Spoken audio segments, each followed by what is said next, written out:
everybody, how you doing? Whatever. My name is Bill Matz. I'm your director of fun and games for the evening. Joining me tonight on PHLY Flyers Postgame is Philadelphia's #1 beat reporter, Charlie O'Connor, as well as the one and only star of the Anthony Gargano show, JP Zapata. How about that game? I guess we can call it that, a 9-3 loss. Yeah, I reminiscent guess of an hockey was played by one team. Reminiscent of a mid-2000s Steelers-Ravens game. One of those doomsday meetings between Ray Lewis and Jerome Harrison, something like that. Now, that was... I don't even really know what to say. On yesterday's show, at the very end, Charlie, I talked about how, kind of joked, about how we waited all year. We said all year, the difference between last year and the years prior and this season is like they're just not letting the thing snowball, and one loss doesn't turn into 6, and there's not going to be the 10-game losing streak. I joked on yesterday's show that they could end the season on an 11-game losing streak. It certainly doesn't seem like a joke right now. It certainly seems like an absolute possibility with now the President's Trophy leading Rangers, I believe, up next. The Devils, who have killed them the last couple of meetings, and then the Capitals, who won tonight with a 41-save shutout over the Detroit Red Wings. It's definitely possible this gets to that 10-game mark, and even 11. I don't even know what to say about this thing. Just reactions to this one, and we'll go from there, I guess. Yeah, I think it's just the fact that we've seen this movie before. That is what I just keep coming back to here. And as someone who covers this team for a living, this is all just so exhausting. Because I will say this because I'm not going to go and try to be someone I'm not. I don't do performative anger. I don't get angry. And I think people sometimes get angry at me that I'm not as angry as they are, because they want me to be John Tortorella. They want me to yell and scream and do a Howard Eskin and yell at the coach in a press conference because I supposedly have to be the conduit between them and their anger and the people in charge. I'm not going to do it because that's just not me. That's not my style. However, how many times do we have to go through this? The fact that this is the 4th time in my time as a beat writer covering this team full time where I have to watch the Flyers completely melt down in the most embarrassing way possible. This isn't normal. This doesn't happen to most teams. No, this is unique to the Flyers, that even when they most teams, when they lose, they just lose. This is hockey. Everyone, every game is a 1-goal game. They don't, but the Flyers are incapable of losing in a dignified way. No. They're incapable of seeing their seasons come to an end in a normal way. It has to be the most embarrassing, pathetic way possible. And I really thought, I didn't really buy into this team ever this year, but I really thought they were past this. I thought they were past this degree of embarrassment. And tonight just shows that they're not. And we'll get into this later in the show. We'll get into this over the next month. But it does speak to the fact that this team is significantly further away from where they want to get to than we thought even a couple weeks ago, because they're still doing the same things that they did in 2021, in 2019, in 2016. They're doing it again and again and again, and it's just tiring, man. It's really tiring. But how can we just turn into that team in the midst of the same exact season? Right now, the way I feel is I feel like this team punched me right in the stomach, because we were all, I talked about it before. If we didn't make the playoffs, fine, but not like this. Yeah. This is unacceptable. To allow 8 goals to the Montreal Canadiens. 9. 9 goals to Montreal Canadiens. They got another one at the end. They tacked on that extra point there. So it's just truly unacceptable. Or 3 field goals. Yeah, 3 field goals. And this is what we're talking about: 9-3 to the Montreal Canadiens. No, and that's the thing we talked about a couple of days ago was if they had fallen apart during that 7-game gauntlet when all the defensemen were hurt, You're like, all right, that was expected. But now, like, no, you've come too far. Like, how do you do this at game 78? If you were going to suck, just suck. Just fucking suck and get the 3rd overall pick. Yeah. You know, like, and obviously, like, yeah, get the 1st, but that was never going to happen because we're the Flyers. So, like, I'm just saying, like, be bad. Don't take me on this ride of, like, yeah, man, we're ahead of schedule, but is this not? And losing it this way is the worst. Like, no matter what the expectations were 6 months ago, we're here now, man. And if you're going to play meaningful games, win them. You know, I know or at least don't do this. Yeah, or at least don't get your doors blown off by Columbus and Montreal in the same week, in the same 3 days. Like, it's just the absolute worst. But considering the goal, as we were told in our discussion, like conversations we had with the brass of this team, we want to be competitive and play the meaningful games at the end of the year. They did accomplish that. Now, what's happening is embarrassing no matter what the preseason exercise. Like, losing 9-3 to I don't care if you fielded an AHL team. Losing 9-3 ever is wrong. This is the NHL. Like, every game's a 1-goal game. Anyway, now there is like a kind of a chance that they end up in the top 10. Like, coming into tonight, they're 12th from the bottom in points percentage. They're going to end the season on an 11-game losing streak. Get a little lotto luck. Like, maybe this is the best of. No, you know what? I'm not gonna justify this shit tonight. Tomorrow at 3:00, maybe we can have a measured discussion. But to your point about, like, I thought we were beyond this. I put in the outline, have they quit? I really don't want to have that goddamn discussion anymore. I'm sick of it. This is like the third time in the last 5 years I've had Groundhog's Day, man. Like, why do we have to keep talking about this shit, man? I am not the God. I am a God. Like, I just feel like I'm living the same season over and over. And the conclusion I have drawn from this game and this run up to this 7-game losing streak, re-signing Travis Konechny cannot happen. And if you can figure a way out of Sean Couturier's contract, you need to do that. Same goes for Travis Sanheim. So you're back and blow it up. Not even blow it up. Like, I don't need to trade, like, everyone. I mean, trade anyone you can. Sure. But the problems of the previous era, and I'm not putting them on Giroux, but whatever that core group was, had some sort of issue stepping up. When it mattered most, they shit themselves. I'm seeing that again. I know I've made it a joke that, like, oh yeah, Ersson's problem started the 15th, and, you know, the day before that in February, Couturier was named captain, so obviously we're going to blame the captain. That's not what anyone tied to that previous regime, it's over. We cannot win with those guys. They might go on to win elsewhere. That could very well happen. It's not going to happen here. Okay, number one, what I'll say is that I don't think this is a good time for us to be talking about off-season moves. You're right. This is like the most emotional time possible. Obviously, every fan is going to be thinking, trade everybody, blow it up. I'm as angry as I've been all year about this team. So I don't think this is a good time for us to be talking about off-season moves. However, the one thing I don't like about that framing, and, like, fine, maybe you're right. You know, maybe there's some sort of, you know, infection that has done something to the players that lived through all the crap that we've lived through covering this team for the last decade. That said, I feel like that lets the new regime off the hook too much. Because you know what?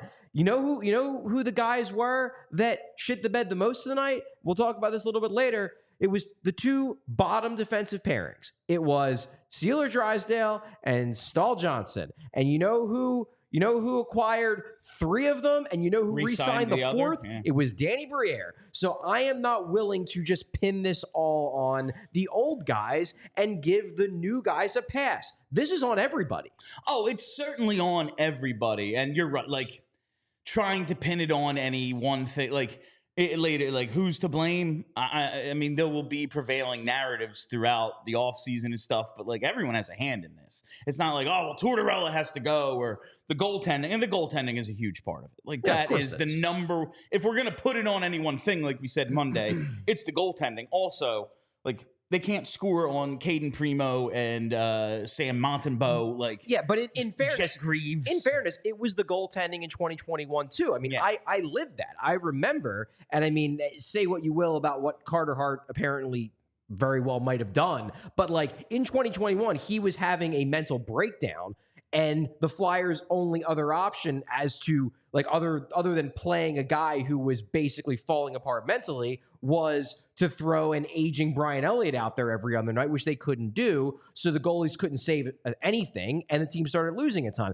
That was also the goaltending. However, in retrospect, it was also they hated Alain Vigneault, and that played into it even more, which goes into what the super chat thing that Kev A has. Was this game a message from the front to the front office that they are done with Torts? Kev, I don't know. Like, I don't know. What I can tell you is that it was reminiscent of that 2021 season, those 9-0 losses to the Rangers. Like, yeah, sure reminded me of that. Look, I don't know if they're quitting on Torts. I can't put myself in their minds, but they're not making a strong case that they really want to play for him. They're not making a strong case they really want to play for anybody right now.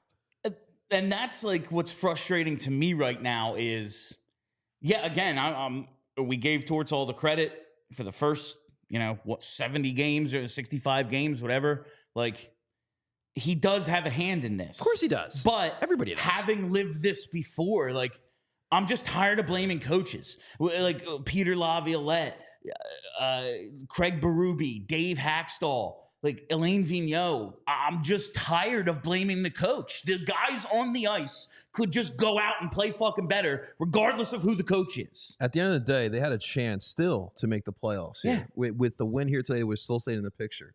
And they just flat out gave up here tonight.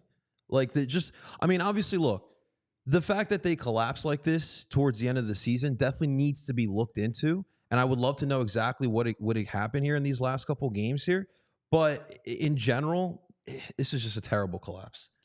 I got to take a second to tell you that we are brought to you by the BetParks app. You can get in the zone with BetParks Sportsbook app. I'm still in vacation mode here with these reads, but I'm coming along. I was just checking out the BetParks Sportsbook app, and there's a few futures I'm looking towards. I mean, the future is all we can look towards with the Flyers right now, but maybe you're like Charlie O'Connor here, and you're a big fan of those Dallas Stars. Well, right now to win the West, you have Edmonton and Colorado at plus 325, and then the Stars, I don't know, they're pretty damn good at 4-1. That seems like decent odds, but the thing I'm going to be using the BetParks app for in the coming days, basically as soon as I can, is to get on that puck line for the New York Rangers against the Flyers this week. I mean, why wouldn't you jump on that thing? The game's not listed yet, obviously. It's a couple days away, but I would be looking towards that, and you can win big all day with the BetParks Sportsbook app. And if you win your first $10 bet, you can earn $125 in sports bonus bets. You play for fun. You love to win. You bet. You better bet on those Rangers because I'm going to be doing it. You win $125 if you win your first $10 bet on the sportsbook, on the BetParks Sportsbook app. Why not just put it on the Rangers? My God, why wouldn't you? Yeah, you'd be crazy not to. Download the app and play along with us. Must be 21 or older. Please gamble responsibly. If you or someone you know has a gambling problem and wants help, call 1-800-GAMBLER. I wonder if you can get the Flyers to make the playoffs still. I mean, it would probably be a huge number. Yeah, I would imagine. It's probably not as high as it should be. Yeah. Because they Plus still $1 trillion. They still think that like the odds makers haven't lived it like we have. Yeah. Where they still think, mathematically they can still make it. Yeah, no. And we're just like, yeah, we've seen some they shit. They are absolutely cooked. And I guess, like, is this an indictment of this culture? Like, is this just a collapse of a team that should have never been here? And like, listen, if the Devils are the 100-point team they were predicted to be in the preseason, we're never thinking about the playoffs.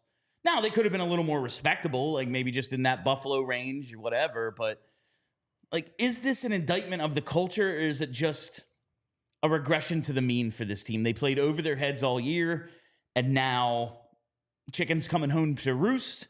Or is this a deeper-seated problem, do you think, JP? I mean, like I said, like I do think like it's more so of a regression because, like, look, like even like tonight, they allowed 30 shots on goal. Remember that period where they were allowing like less than 20 shots on goal, like little things like that. The defense obviously has been the big thing that we've seen. Obviously, you allowed 9 goals here. We talked about the 6 goals they allowed against Columbus, all the defensemen here. So it's like, for me, the culture was clearly there earlier on in the year. So I mean, like that's what I'm saying. Like, what is the equation here? Why is it that now in this 8-game losing streak that we've had, why is it everything went to crap?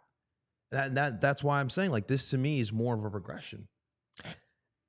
I think when you talk about the culture, the thing that, like, it's just so like a nebula. What is culture? Yeah. Well, I mean, the thing that sticks in my head, and when you're covering a team, you kind of like, you give the players some leeway here to sort of take shots at you. If, like, one of the big things that the players, whenever I interview them about things like this, the big thing, and even guys who I have legitimately good relationships with, they kept bringing up was, we always thought we were a good team. Nobody believed in us from the start, but in this room, we believed we were good. We thought that all those people who said we were a bottom 5 team in the league, that they were wrong, that they didn't understand, and we wanted to go out there and prove all you idiots out there wrong, that we're good, and you don't know hockey and all this other shit. And, you know, when you're covering a team, you're there every day, you know, all right, you know what, you're right.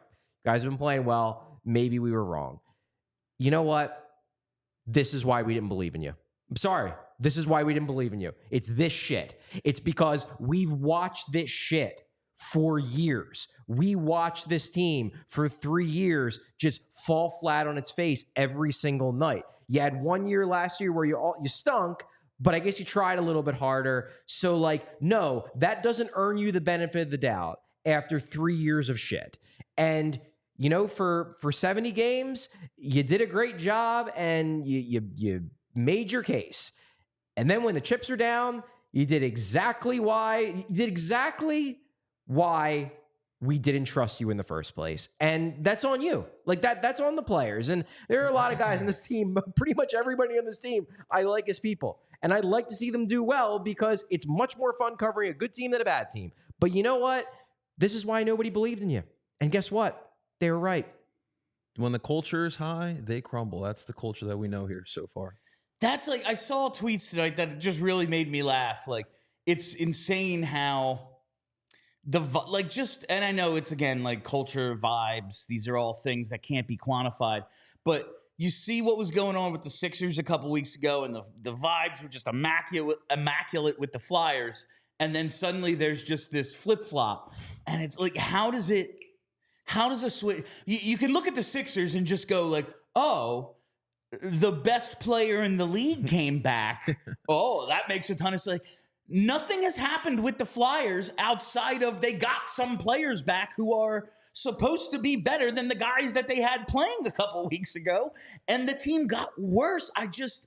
I have so much trouble understanding what has gone on beyond. And this is why maybe I jumped to, and listen, we have a whole off season to talk about this shit. You're right, Charlie. But this is why I jumped to my like TK and Couturier and Sanheim, because I have no other explanation for this other than there's some dark cloud over this team that needs to be exercised. How does it keep happening? Well, I do think, I mean, and there's a reason why people are immediately jumping to the Tortorella thing, because you know what, like, it does fit the timeline where, you know, the guy goes bonkers for the final month of the year. The Couturier scratch, like, this is Sandstrom like, thing. like, this is not us making shit up about like, oh, the players, like, that they might not be happy about this. Like, you hear things that, like, yeah, players didn't friggin' like that. Sean Couturier, who's usually the most, like, urbane, guarded guy in the world, is basically like, yeah, I don't have a clue why I'm not playing that much. Like, this is not shit that's being made up. these are more than rumblings about like the guys aren't that happy under Torts. Now, to me, it's still unacceptable. I don't care if you like the coach or you don't like the coach. You can't go to work and lose 9-3 to the friggin' Montreal Canadiens. Like, but I do understand why people are looking at this, and it's not just out of nothing. People are looking at this and being like, this doesn't make any sense. So the only thing that can make sense is that they just tuned out the coach. And like, I don't know if they have or they haven't, but after living through what happened with Alain Vigneault and me saying, nah, it was just a weird year, they'll be able to get past it, and then they had to fire him 2 months into the next season because the guys clearly couldn't get past it, like, I'm not going to rule out that possibility. I lived something very similar to this 3 years ago. It has happened. It has happened before. You know? And it's the whole thing is just so frustrating because they felt and looked different. Like, we're not making that up either. Like, there did feel to be a difference. But, Charlie, when we both got here tonight, we were joking, before the game started about Couturier's comments. From the morning skate today, I guess, about if he's healthy enough to play. He goes, yeah, I feel good. We'll see what the lineup is. Yeah, right. Like, that is not...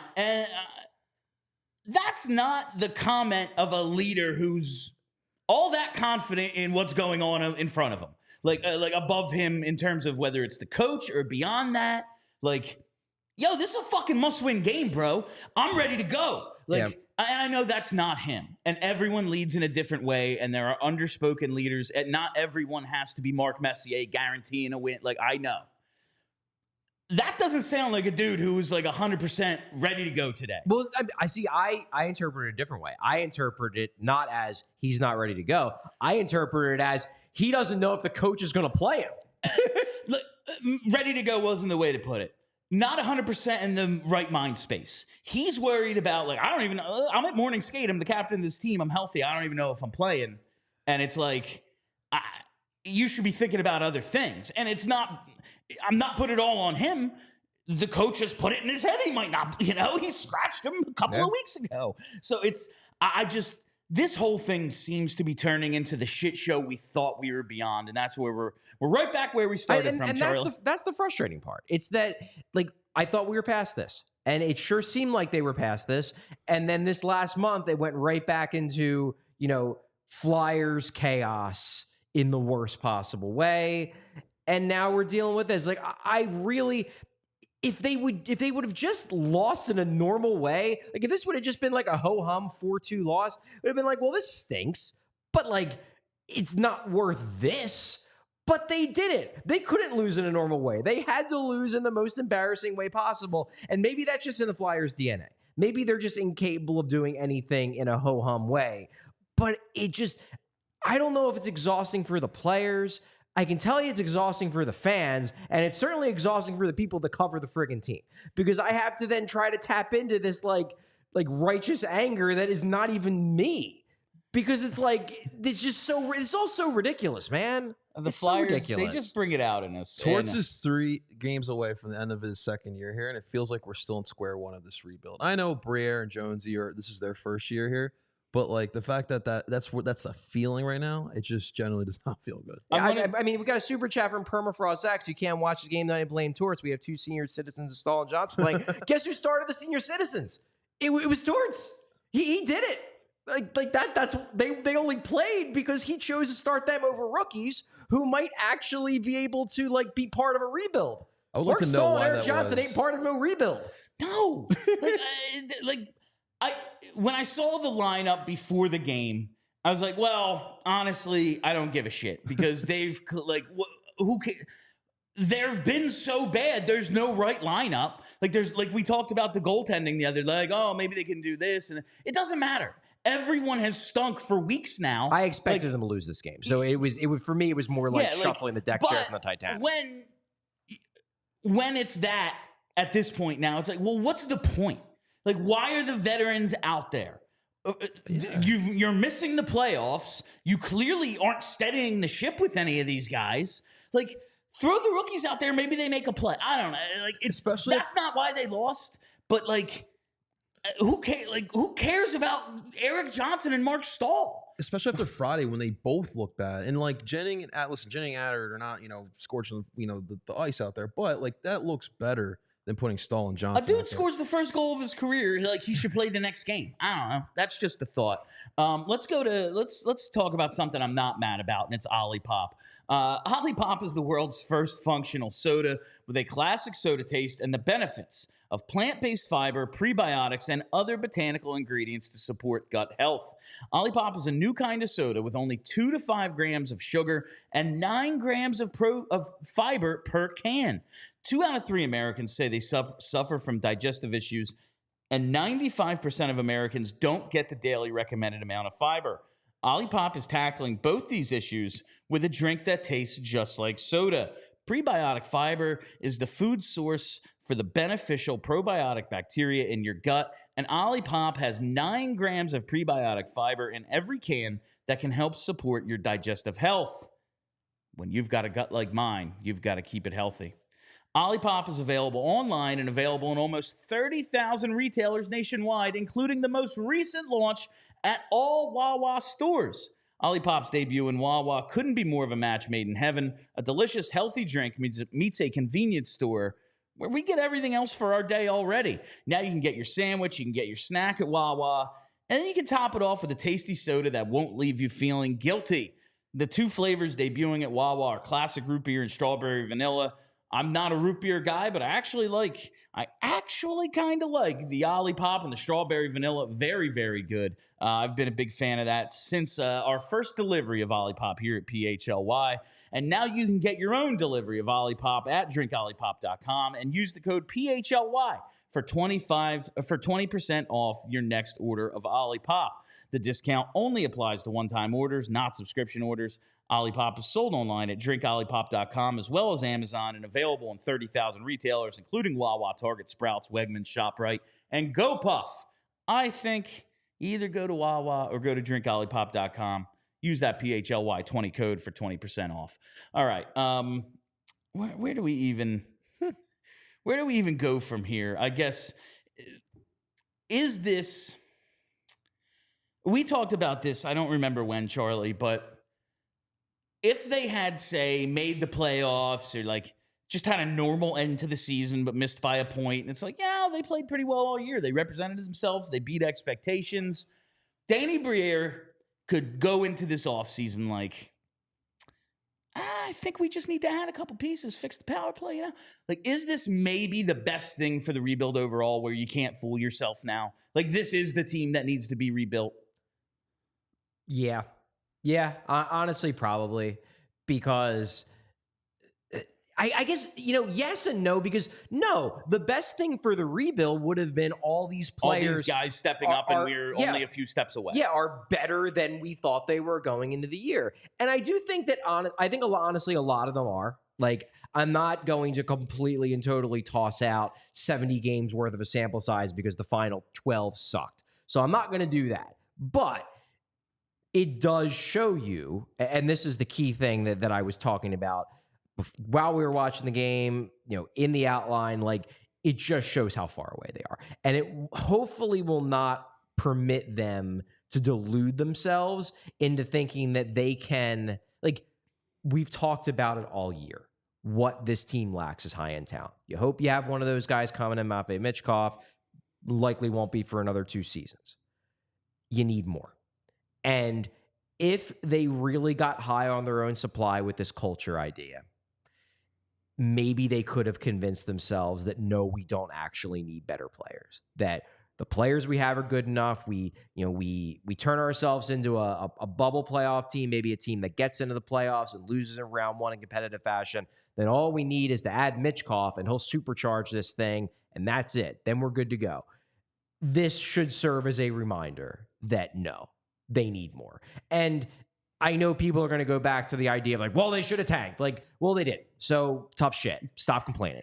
What it tells you, though, is that you need to get creative in terms of how you get the high-end players. You can't just be satisfied with your 3 best forwards being Travis Konechny, Owen Tippett, and whatever is left of Sean Couturier. Like, that's not good enough. Even if you add Michkov to that, It's not good enough. No. So you need to have real aggressive strategies in order to get better players to really get this going, because what they have right now, and yes, they've had shit that's gone wrong that was out of their control. The heart situation, obviously. Ersson got ran into the ground. Sanheim got ran into the ground because everybody got hurt. I'm not saying that actually they're this bad, but they're nowhere near good enough without some serious help. And if you're not going to tank to get those kinds of guys, or to try to get those kinds of guys high in the draft, you better have creative strategies to get them in other ways. And this hopefully will force Briere and the rest of the front office to fully commit to those aggressive strategies, because the let's just let it play out and let the culture carry us thing, it's not working. It's not going to work. Yeah, So, you still need that high-end talent there. And I agree with you. I wouldn't redo what you did in the beginning of the season, because we thought we had the culture right there, and you saw in the way that they did play. But unfortunately, you abruptly found out that, yeah, we still may be a ways to go. And I'm curious to see how the all-season does play out, because I do think that there maybe need a little bit of a shake-up there in that locker room. Before we get to the offseason, though, this was the fourth to last game of the season. I guess we should talk about, in this post game, the actual happenings of the game for a minute. Jamie Drysdale and Nick Seeler as well. You mentioned earlier, Charlie, like the bottom 2/3 of this defense were not good tonight. yeah, real bad. Drysdale is a -6 and Seeler a -5. Now, I know we often say plus minus not the best of stats, but in a game they lose 9-3. The only other defenseman that was a minus was York -1. Everyone else is even. And then you have two guys at -6 and -5. That might be a little bit of an indication of how they played. That's actually funny. So Stahl and Johnson got back because they were at like -2 and -3. They must have been on the ice for a lot of those garbage time goals at the end, because they were bad too. Yeah, That doesn't absolve them that a couple of goals happened to squeak in garbage time. I mean, I'm just saying Juraj Slafkovsky split the defense on a neutral zone regroup. Like, you realize how slow the two defensemen have to be to let a guy split the defense on a fucking neutral zone regroup? It is just very telling when a rough. team loses by 6 and one of the defensemen is -6. Yeah, like it's rough. That's real bad. And listen, And I'm not absolving Jamie Drysdale. No. What I'll say about Drysdale is that, like, they haven't tried to hide how much work he needs. Tonight was just a glaring example of how much work he needs. I mean, the defensive breakdowns they were having, and some of that very well might play into the man-to-man versus zone that he's adjusting for, because the big breakdowns were ones where just he kind of went to cover somebody else and disappeared, and then the guy's left wide open in front of the net. And the chemistry I thought he had with Seeler, that was gone tonight. That was completely gone. So I don't know. I mean, I'm not going to write off that pairing because of one awful game, but it was an awful game. And it served as a reminder that Jamie Drysdale needs a lot of work. I am not saying he can't be fixed, because I really like the raw talent, and I know that Anaheim rushed him to the NHL. But this showed just how much work he needs. When we talked to Jonesy shortly after the Gauthier for Drysdale trade, he was basically like, I don't know if he thinks Drysdale still belongs in the AHL, but he definitely doesn't think he belonged in the NHL when he made it. Yeah. And it's their opinion that this is a project player. This was by no means a like, hey, we got a high-end guy right away. They think he has high-end upside.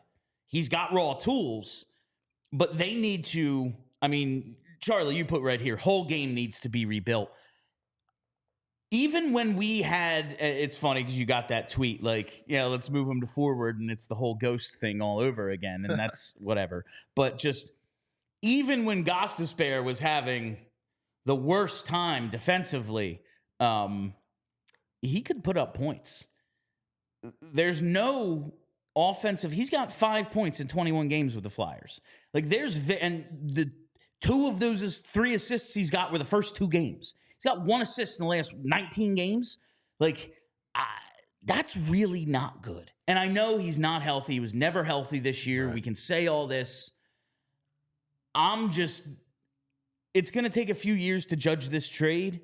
But, man, it doesn't look good right now.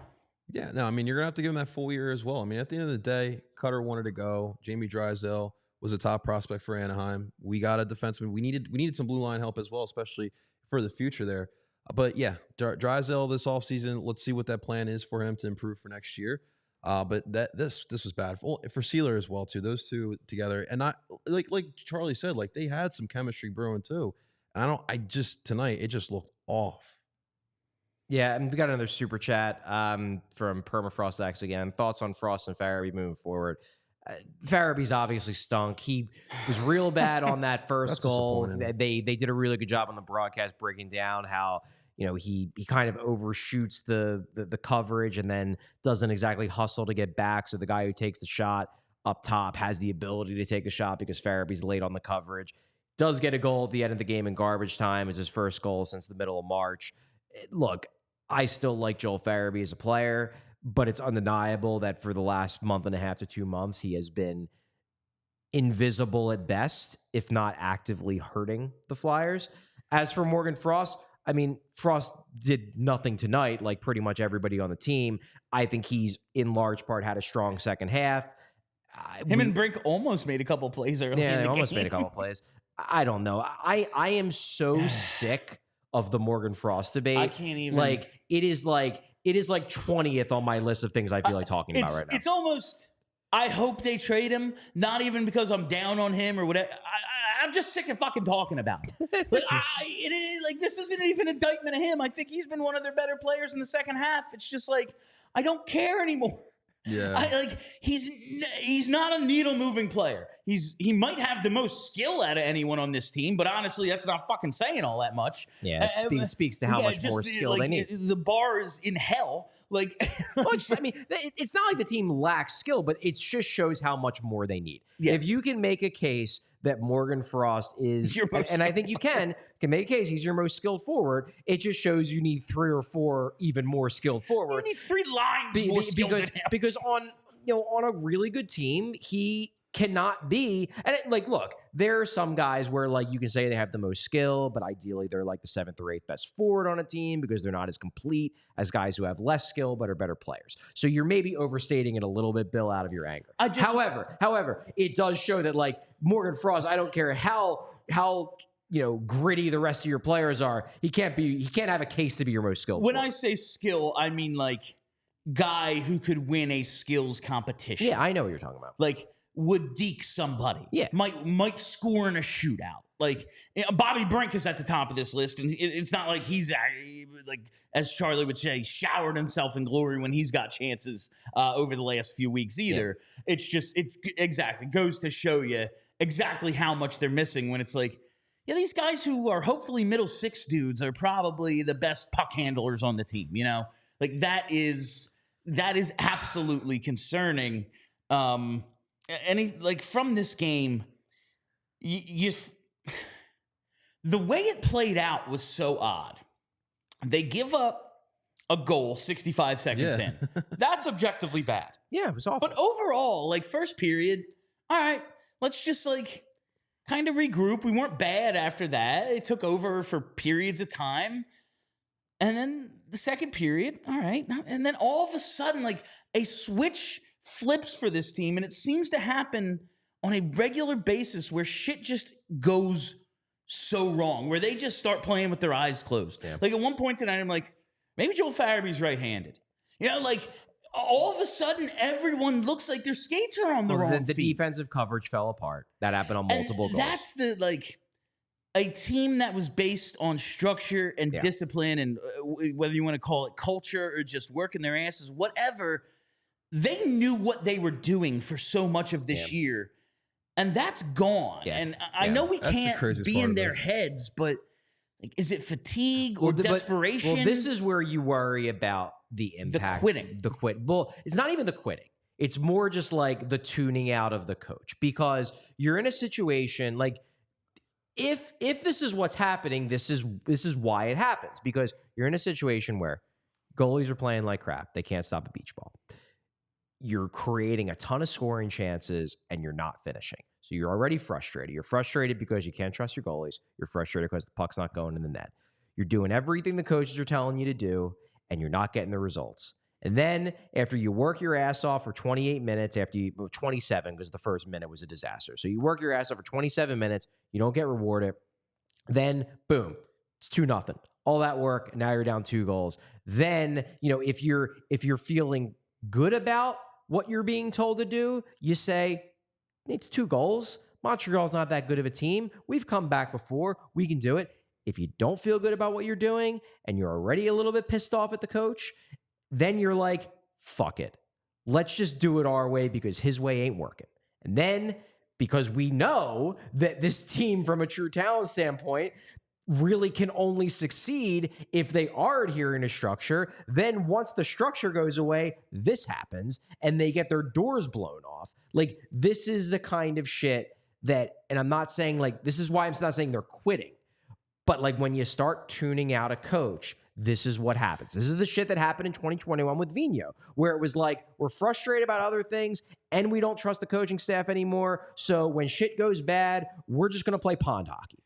It just reminds me, and it's, a classic moment in Flyers history, even though it happened to the Senators, but they're when they're in the Uber and they're talking about their penalty kill and they're like, and the only one that's worse is the Flyers, but they're just busting on the coaches, our whole strategy is we stand there in the neutral zone and wait for them to come bombing at it. And it's they clearly have no faith in that system to the point they're out for the night in an Uber, going out drinking and busting on the coach. That seems to be what they're thinking right now. I don't think if they've lost faith in the system, they're wrong because the system works. Yeah. The thing is that I worry that they're losing faith in the coach. That it's just this dude just he doesn't get that he pushed us too hard, that guys are exhausted, that Sean Couturier was playing through 4 injuries and then he threw him out there to get embarrassed by the national media, to get scratched. These are the kind of things. And again, I don't freaking know if they've quit on the coach. There's no way to know. But I'm just going back to 2021 and this game, this was 9-0 against the Rangers. That's what this felt like. Circumstantial evidence would lead you to think and I hope some people are gonna say well, you want them to quit on tours. I don't. No, I don't want to be talking about games like this. I'm fucking sick of talking about games like this. I want the team to be playing games like they did the first 70, when we could have rational, interesting conversations analyzing the hockey games. I don't want to have to be talking about a game where midway through the guys skated around like chickens with their heads cut off for 15 straight minutes.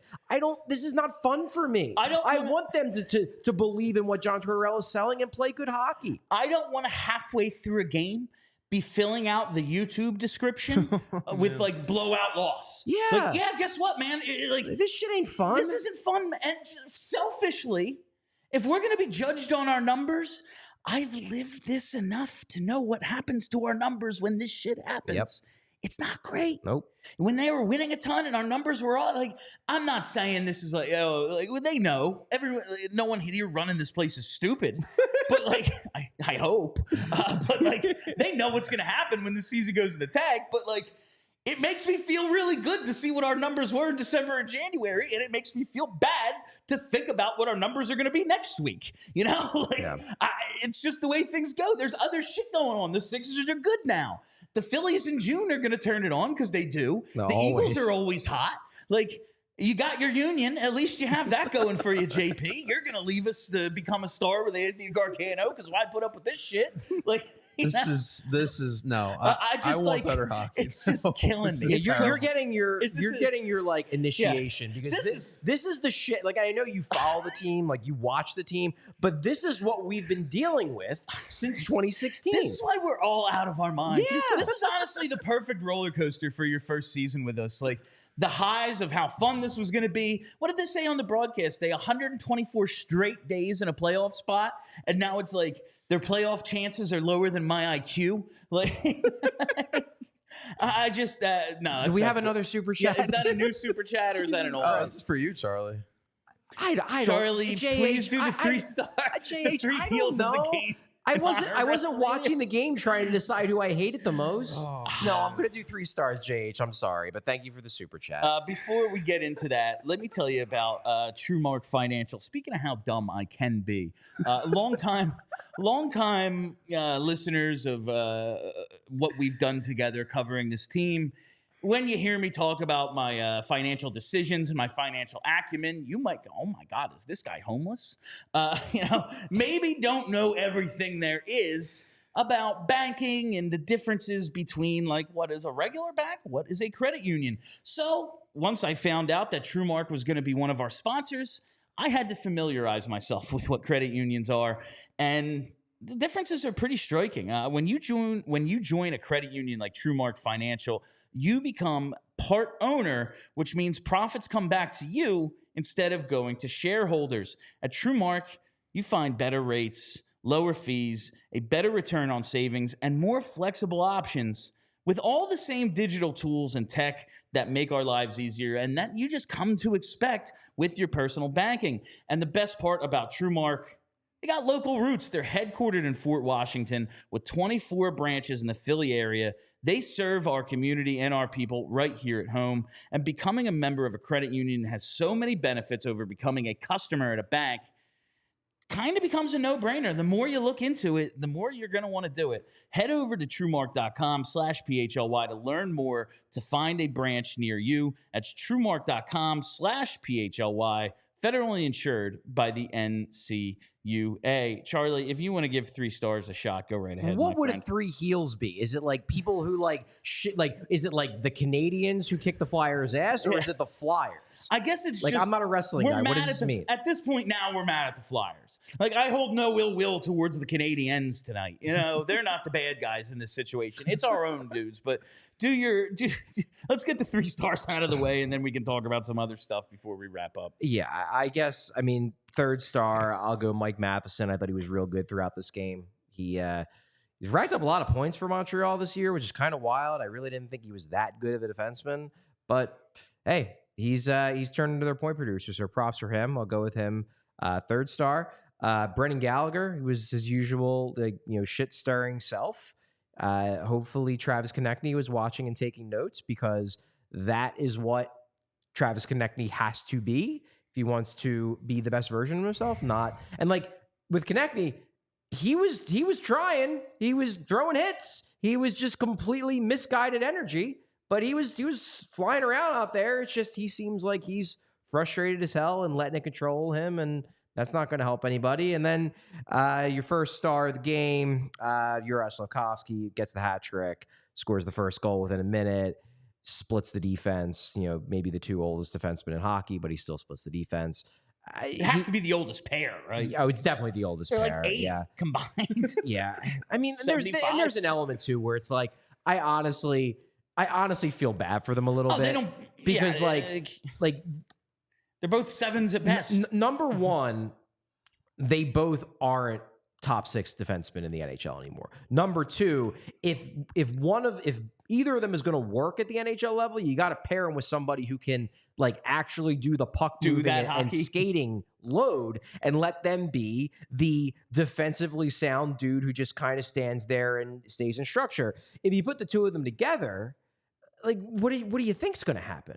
They can't skate well enough, and they can't move the puck well enough to be a quality NHL 3rd pair. They just can't. Just like even like ignoring their ages and declining abilities, neither in their prime was like the puck moving, like pairing them together. Johnson had his moments. He did. Stahl was always kind of the steady, like, support guy to a puck mover. You're right on that front. But Johnson had his moments. Okay, in his prime. Yeah, in his prime. What he has become in like the last half of his career. Yeah, like, and he had some real good years with Colorado as a depth guy at the bottom half of a defensive group. But it was, again, in that, like, support role next to a puck mover like a Sam Girard or something. That's what, like, they're both that other guy. Yeah. And it's just kind of crazy that they've ended up like this. Because I wanted to today, after the first period, when it was just 1-0, and it wasn't like, oh, they're going to lose by 100. I put out a poll that I wanted to show the results of just to see like where we were. Like 3 games plus 40 minutes left in the regular season. This was after the first period. I wanted to know if fans still were hoping to see this team get in just to kind of pay off what we've seen all season with them exceeding expectations for most of the year, or if they're like, fuck it, let's see if we can get into the bottom 10 and tank the last 11 games. Over 75%. And are all in on the draft lottery now, which I can't blame them. Quite honestly, at this point, I would love to see the Devils and Sabres move ahead of the Flyers, see if you can get into that bottom 10 and get a little bit of that lottery luck maybe, and maybe this season was the best of both worlds. But again, I'm not letting them off the hook tonight. These are discussions for later, like when we can be a little more even-keeled about all 82 games rather than the last 8, you know? Like, but goddamn, how is this happening again? Was again, that's the thing. It's like, why does this keep happening? And I guess the answer is just it's the Flyers, and the Flyers can't do anything normal. It has to be the most chaotic, insane way possible. So, of course, if they're going to miss out on a playoff berth at the end of the season, they're going to do it in total with meltdown. With an 11-game losing streak. Yeah, streak. like, of course, because it's the Flyers. But I just wish 1 year, it's all I ask, a normal year. Like a year without, like, 10 crazy things happening. Like, can I get one? Just one. Like, even 2020, they go to the second round, but COVID. 2020 was great. And even that was weird because you have, like, Oscar Lindblom gets diagnosed with fucking cancer. Nolan Patrick's MIA with a mystery concussion / migraine disorder. And then the entire world shuts down for COVID.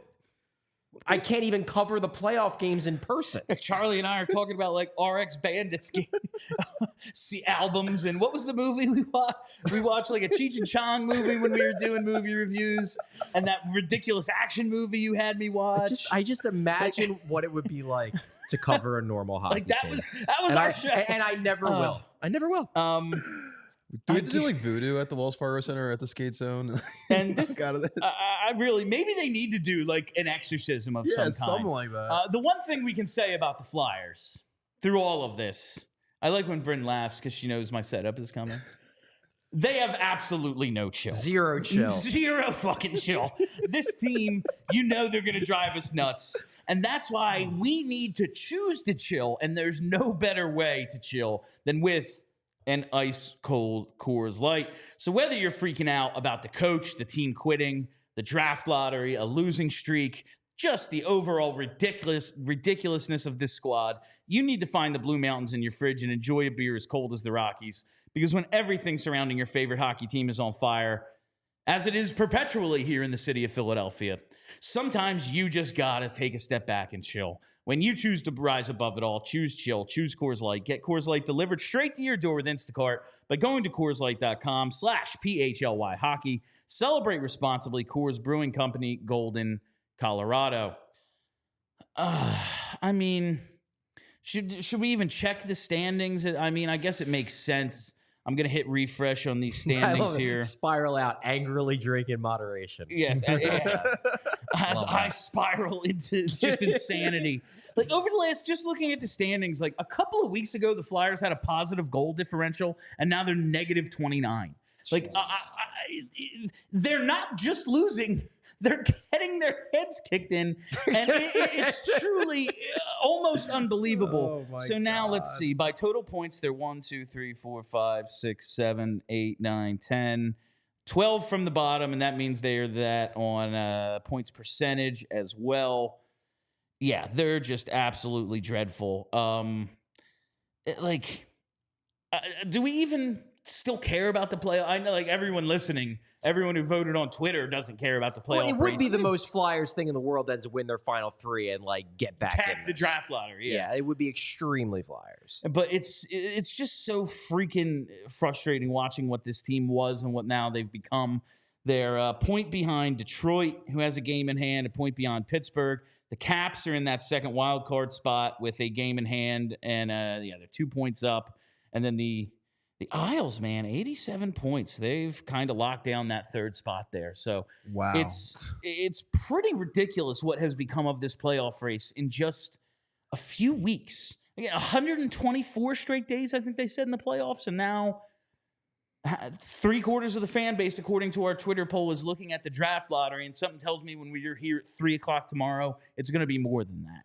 Gotta love this sport. 2 weeks ago, we had the Flyers in the playoffs. And then look at it now. The Islanders in a playoff spot. The Pittsburgh Penguins? Are you kidding me? I know Crosby had himself a really good year. But for the fact that the Penguins are in that spot, this is frustrating. This is Flyers hockey, JP. Welcome.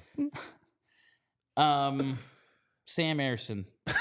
No, honestly, we're not doing Was there this. anything positive tonight? No. You know what? The first period, Sam Ersson was good. Can I Hailing at go 2 out on a limb? goals. I don't think Sam Ersson was that bad tonight. And the first I period- really don't. You know why? Because, okay, first goal, deflection, Slafkovsky. He gives up 2 goals that are Doorstep, doorstep unchecked. because unchecked, no one covers them. Then the final goal, like, there was a slide tackle into him. Sealer, I guess, pushed, That was who wild. was it? Gallagher, somebody into the goalie. The goal, he takes out Ersson's legs. Yeah, it was like a soccer slide tackle. That's how that puck goes in. I mean, yeah, I guess he could have given them a save somewhere.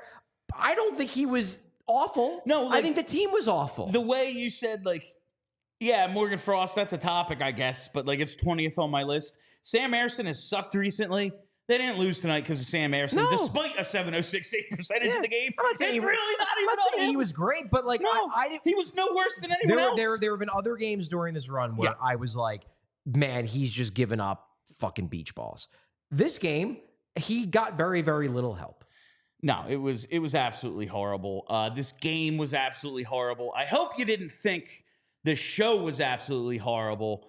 We're all here together. I've long said these post games are therapy for me and everyone listening, and I think we're all going to need it the way this season is wrapping up. But that will wrap up tonight's show. We will be back tomorrow at 3 p.m., so make sure you're subscribed right here on the YouTube. Set those reminders so you never miss a live show. Follow us on Twitter at PHLY_Flyers. Vote in that poll. It's still open through tomorrow. We'll see what people think about the tank versus playoffs thing. Something tells me it's going to get to like 96%. And PHLY Flyers, wherever there are podcasts. My name is Bill Matz for Charlie O'Connor and JP Zapata. Go Phils. We all silly like the mayor.